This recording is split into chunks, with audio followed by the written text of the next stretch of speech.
everyone, my name is Dr. Melissa Estavillo and I'm a licensed clinical psychologist. Welcome to Biltmore Psychology and Counseling's video blog.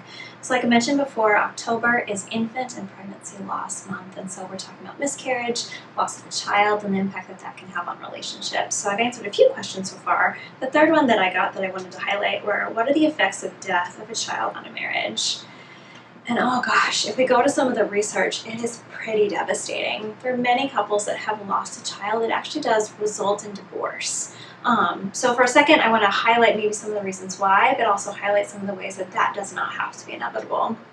So, marriage is really a time in which it can be give and take. And so for many times in a relationship, when one person is going through a hard point, their spouse or partner is able to be there for them. So if someone loses a parent, there can be that place where they lean in while that other person is really having a heavy moment. When there's a loss of a child, there's two people struggling with one of the most devastating things at the same time. And sometimes it just doesn't feel like there's enough emotional energy to be there for each other in the midst of that pain.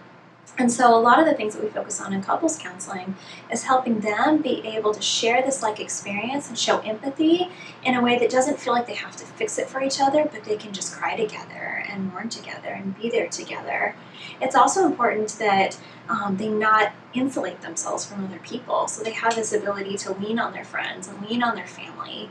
I think that for many people, they feel like they don't want to burden others with this really heavy, sad thing, and yet I know that some of our best friends are there for us in the midst of these hard things and can take some of the weight off of the relationship so that they can be a little bit more emotionally full to be there for each other.